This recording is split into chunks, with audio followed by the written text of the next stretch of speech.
This happened to me 5 years ago, when I was still in my teens. I lived in a small town where there was nothing to do.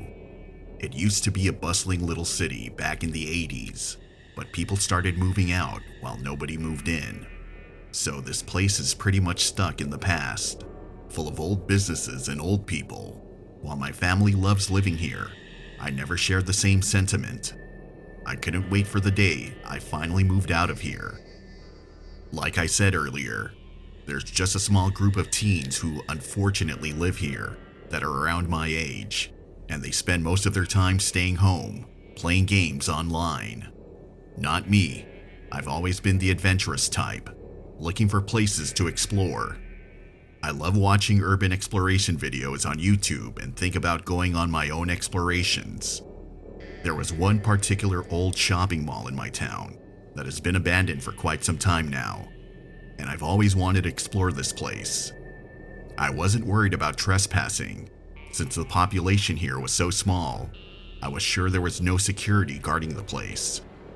I planned to do my little urbex adventure this one night when my family was out of town for the weekend.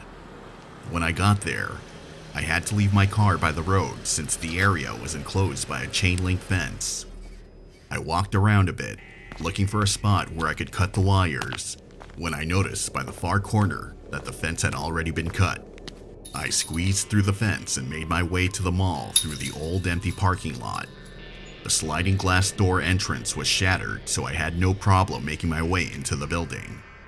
As I made my way through the darkened corridors of the abandoned mall, I couldn't shake the feeling of unease that crept up on me.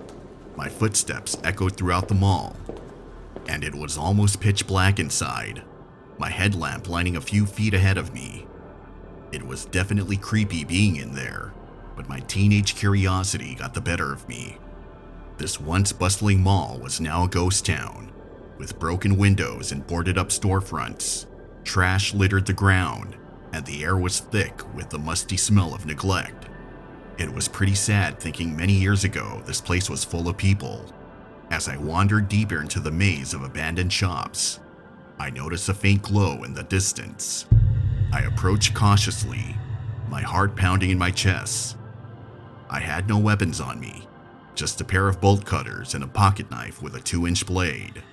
As I drew closer, I realized that the glow was coming from a small campfire surrounded by a group of homeless people. I had stumbled upon a homeless encampment. They looked up as I approached, their eyes wary. "What you doing here, kid?" one of them growled. "I was just exploring," I stammered. "I didn't mean to intrude." They eyed me suspiciously for a moment before one of them gestured for me to sit down by the fire. I wanted to run, but I was outnumbered. As I sat down, I couldn't help but notice the makeshift weapons scattered around the campsite. Broken bottles, rusted pipes, and even a machete. Suddenly, without warning, one of the homeless men lunged at me, grabbing me by the collar of my shirt. The others joined in, pummeling me with their fists and kicking me as I lay on the ground. Pain and fear coursed through my body as I struggled to fight them off, but they were too strong. I could feel the blood running down my face as they continued to beat me. In that moment, I felt completely helpless and alone. I had never felt so vulnerable in my life. If I were to die, nobody knew I was there. All of a sudden, they stopped. I scrambled to my feet and started running. I didn't stop running until I was well outside the mall, back in my car. The night air was cold and crisp. I could feel my heart pounding in my chest. I was battered and bruised, but I was alive. As I made my way home, I couldn't help but think about those people beating me down. I wasn't mad, but I was definitely terrified. My family was surprised to find me covered in cuts and bruises when they got back from their trip. We told the police, and when they went to investigate the abandoned mall, the homeless encampment was already evacuated. That was my first and last urban exploration. I still enjoy watching urbex videos, and while some explorers are afraid of the paranormal, it's really the living you have to worry about.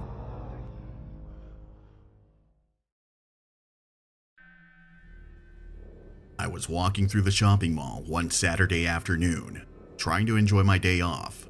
It was crowded, and it was nice being around people again, especially after the lockdowns. I was looking at some shoes when I noticed a man in a bright green sweater standing at my left. I didn't think much of it, but the bright color he was wearing caught my attention.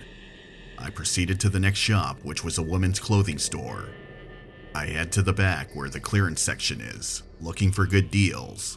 After a couple of minutes, I look up and I see the same guy in the bright green sweater just standing in the corner. Could he be following me? This was a women's clothing store and he looked like he was alone. I tried to brush it off and left the store since there was nothing in the clearance section that was in my size. At this point, I needed to use the restroom, which was located at the other side of the mall. So I make my way towards the crowds, wondering if he was still behind me. I make it halfway towards the restroom when I decide to look back to see if the man was following me. As I turn back, I could see the bright green sweater guy right behind me. I almost had a heart attack. I could feel my heart rate increasing as I began to panic. Was this man following me on purpose? I tried to shake him off by walking faster and taking turns at random, but he stayed right behind me, always keeping the same distance. My mind was racing with possibilities. Was he a stalker? A predator? I didn't know what to do. The more I tried to lose him, the more he persisted. I started to feel trapped, like I was being hunted. My hands began to shake as I desperately looked around for someone to help me. The mall was so crowded, and everyone seemed to be in their own world, oblivious to what was happening to me. I felt a lump form in my throat as I realized I was completely alone in this situation. I was at the mercy of this stranger, and I had no idea what he wanted from me. I could hear his footsteps getting closer, and I knew I had to act fast. I took a deep breath and darted into a nearby store, hoping to lose him in the crowds. But as I looked back, I saw him step into the store behind me. My heart sank as I realized there was no escape. I was trapped, and I had no idea what this man was going to do to me. I tried to scream for help, but my voice caught in my throat. Suddenly, a security guard appeared out of nowhere and confronted the man, causing him to flee. It turns out, he has a record of following and harassing women in that mall, and he was spotted as he followed me into the store. I breathed a sigh of relief as the security guard walked me out of the mall, making sure I was safe. But the experience had left me shaken to my core. I couldn't shake the feeling of being hunted, of being completely powerless in the face of danger. It was a day that I would never forget, and I knew I could never let my guard down again.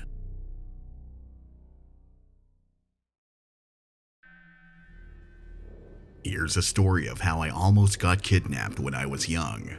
It still gives me chills just thinking about it many years later. I was a kid, probably no older than 7 or 8 years old, and I was walking through the mall with my mom.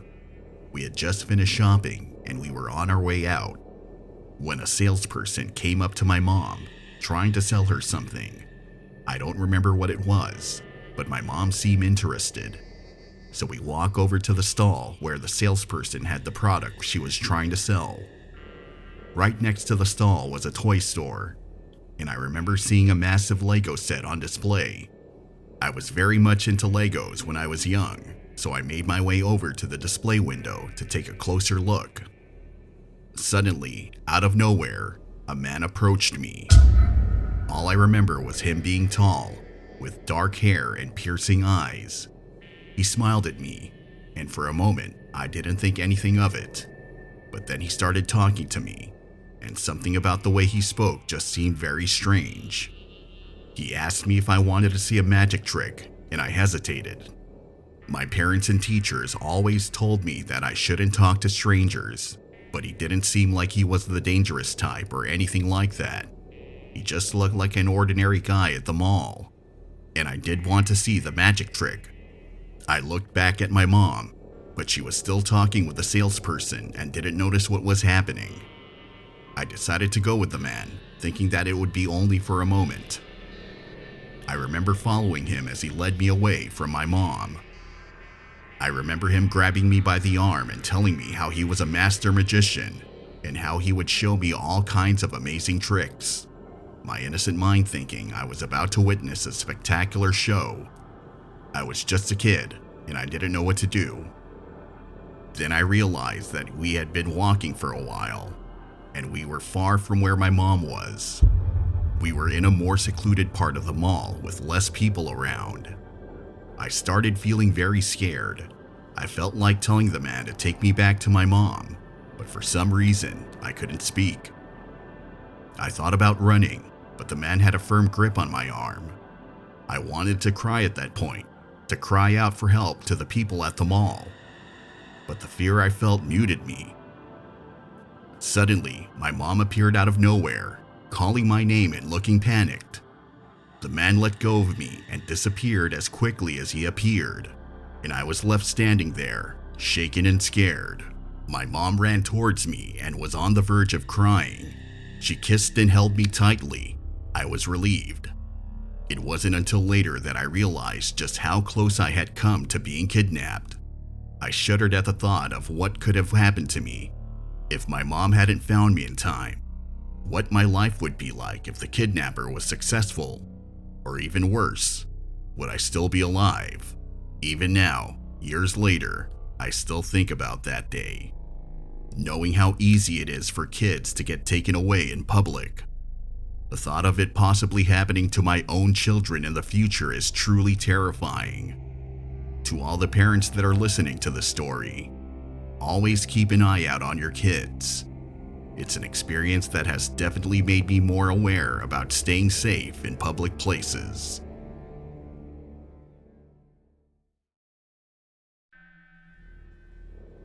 I was shopping at H&M, browsing through the racks of clothes, trying to find the perfect outfit for an upcoming event I was to attend in a few days. It was around 8:30 p.m., and the mall was set to close at 9 p.m. There were hardly any shoppers around this time. I had finally settled on a few items and headed towards the dressing rooms to try them on. As I walked towards the dressing rooms, I noticed a man standing a few feet away from me with his phone out, pointing it in my direction. I couldn't be sure if he was recording me, but the thought made me uneasy. I wanted to confront him, but then I remembered those Karen videos I see online and didn't want to risk being made looking like one, so I turned away and kept walking to the back of the store. I tried to shake off the feeling as I entered the dressing room, closing the door behind me. As far as I know, I was the only one in the dressing area at that time. All the unworn clothes were placed on a rack, and the remaining staff were at the counter getting ready to close.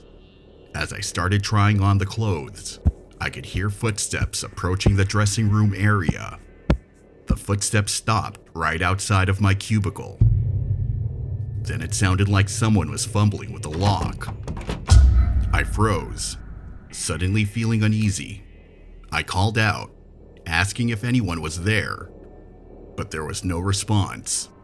I hesitated, wondering if I should open the door to investigate, but something told me to stay put. Suddenly, I heard the sound of a phone camera clicking, and my heart skipped a beat. I knew then that the man I had seen earlier was trying to record me while I was putting on clothes in the dressing room. I felt violated and exposed, as if my personal space had been invaded. I didn't know what to do. I was too afraid to leave the dressing room in case he was waiting for me outside. But then my fear turned into anger at the thought of this creep preying on girls in the dressing room. I took a deep breath and slammed the cubicle door open. I saw the man tumble on the floor with a surprised look on his face, his phone in his hand. I screamed as loud as I could as he got back on his feet and ran for the entrance. I could hear the store staff running towards me, and I told them what just happened. They in turn called mall security. Within minutes, the man was caught trying to sneak out of the mall. The man was detained while the police were called. I didn't hesitate to press charges against him. I was shaken but relieved that he had been caught. The incident left me feeling uneasy and vulnerable, knowing that there are people out there who are sick in the head and would go to such lengths to violate someone's privacy. To this day, I am careful about where I shop and I'm always aware of my surroundings. I never want to experience that feeling of violation and fear again.